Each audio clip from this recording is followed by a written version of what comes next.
Dans cette vidéo, je vais vous montrer comment acheter des cryptos sur Binance, donc différentes méthodes, certaines plus simples, certaines plus compliquées, parfois certains prix donnés, certains immédiatement. Bref, je vais vous expliquer un petit peu tout ça dans cette vidéo. Donc quand tu es sur Binance, le premier truc à faire, c'est de venir ici dans Trader. Ici, tu auras différents choix qui s'offrent à toi. Le premier, le plus simple, c'est celui qu'on va voir ensemble, c'est ici la fonction Convert. Donc je clique dessus et j'arrive directement sur cette page. Ici, on va me dire de convertir du coup une crypto à une autre. On a d'abord deux catégories au-dessus, Market ou Limit. Market, ça veut dire que ça va être au prix au marché actuel, donc ça va acheter directement, alors que si vous cliquez sur Limit, ça va être à un prix précis. Donc ici, il vous met un petit guide comment faire si jamais vous ne l'avez pas encore fait. Et du coup, ici, il va me dire, par exemple, je peux acheter 100 USDT de BTC au moment où il arrive à 58 000 $. Et donc ici, je vois à gauche sur le graphique la prévisualisation qui me dit ici que ça va acheter du coup à cet endroit-là. Je peux aussi déplacer mon ordre comme ça à la main et me dire ok, si je mets le graphique ici sur une semaine, je peux voir ici il y a une résistance et du coup acheter à ce niveau-là vers 57 000 $. Bon, ça revient un peu au même. Et du coup, il me dit ici la quantité que je vais recevoir en BTC si j'achète 100 USDT à cet endroit-là.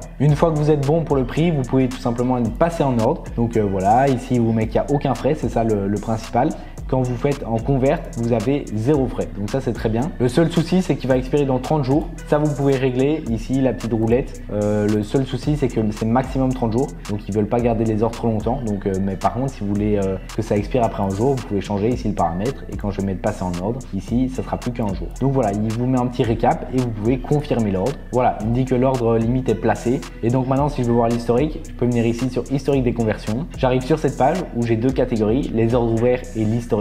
Et donc sur les ordres ouverts, je vois mon trade qui est ici et du coup je peux l'annuler si je veux. Dans ce cas-ci, je vais annuler parce que j'en ai pas besoin. Et maintenant, si je reviens en arrière pour faire le market, donc la deuxième option, ça va être d'acheter au prix précis. Donc c'est exactement la même chose. Je vais mettre 100 USDT par exemple et du coup ça va me sortir en montant en BTC. Donc c'est au prix actuel. Si je m'aperçu de la conversion, il me fait un petit récap et il va me dire du coup la quantité que je vais recevoir. Il me suffit de confirmer. Donc là j'ai 5 secondes pour confirmer. Et après il va me réactualiser et c'est normal parce que le prix est en constante évolution. Et puis du coup j'aurai simplement acheté mes crypto-monnaies de manière très simple et surtout avec aucun frais. Bien sûr, je vous montre USDT avec BTC, mais vous pouvez mettre ce que vous voulez. Vous pouvez mettre par exemple Ethereum et BTC, voilà, des trucs comme ça, ou alors Solana, ou alors d'autres. Mais en fait, c'est n'importe quelle crypto. Il y en a quand même pas mal. Il n'y a pas toutes les cryptos, mais il y en a quand même vraiment beaucoup. Donc, je pense que vous aurez de quoi faire. Je fais une petite interruption pour te dire que si tu aimes le contenu que je propose, n'hésite pas à liker la vidéo et aussi à t'abonner. Ça m'aide énormément. Merci à toi. Ensuite, la deuxième option, c'est de venir ici du coup sur Trader et puis sur Spot. Ici, du coup, on arrive sur une interface qui peut faire un peu peur si jamais vous n'êtes pas habitué,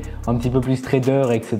Mais vous allez voir au fur et à mesure, vous allez comprendre. Donc on retrouve ici les mêmes trucs qu'on a vu tout à l'heure, donc limite et market, ça va être le même principe, mais il y a aussi d'autres options comme stop limit, trailing stop, etc. On va voir ça après. Et ici vous avez aussi tout ce qui est graphique. Vous pouvez changer par exemple la time frame, donc une bougie égale à 4 heures ou une bougie égale à une journée. Bref, vous avez beaucoup de trucs, donc il y a les graphiques, il y a aussi des infos sur la crypto en question, donc là c'est le BTC, voilà un petit peu tout. Vous pouvez aussi changer la crypto, donc là c'est BTC contre USDT, mais vous pouvez mettre par exemple Ethereum, donc ETH contre USDT. Ici, je vais cliquer dessus et voilà, j'arrive sur Ethereum. Il y a le graphique qui se met à jour et donc c'est comme tout à l'heure. Maintenant, la différence, c'est que ici, vous avez portefeuille spot. Donc ça, c'est important de rester dessus parce que si vous allez ici dans croisé, isolé ou gris, ça va être des trades avec des effets de levier. Donc, je vais pas vous expliquer, ça va être trop compliqué, ça sera pour une prochaine vidéo. Mais en fait, vous allez mettre du capital que vous n'avez pas forcément en collatéral. Et bref, ça peut apporter beaucoup de pertes.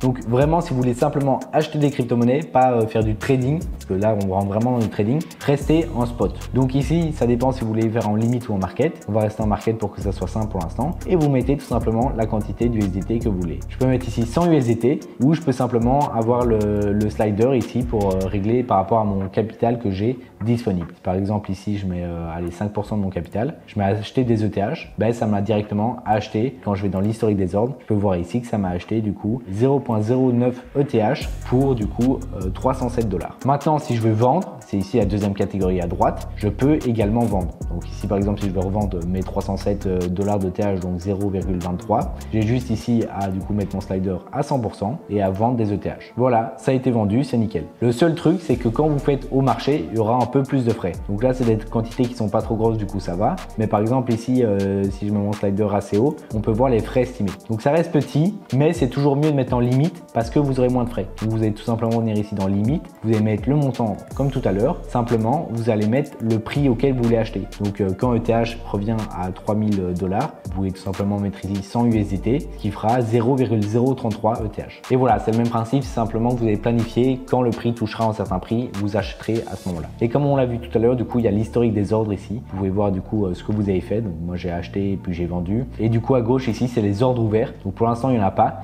Mais si je vais en mettant, par exemple, du coup, à 3000 USDT, quand ETH ira à 3000 USDT, je vais acheter 100 $. Ben voilà, j'achète. Et bien ici, mon ordre, il est placé. Et du coup, il est en attente. On a l'attente d'être exécuté. Je peux aussi modifier à ce moment-là le montant, etc. tant qu'il n'est pas encore exécuté. Ou alors, dans ce cas-ci, je peux le supprimer avec la petite poubelle à droite. Ok, du coup, ça fait beaucoup d'informations, mais vous allez voir que petit à petit, vous verrez. Donc, on a vraiment ici pour rechercher crypto.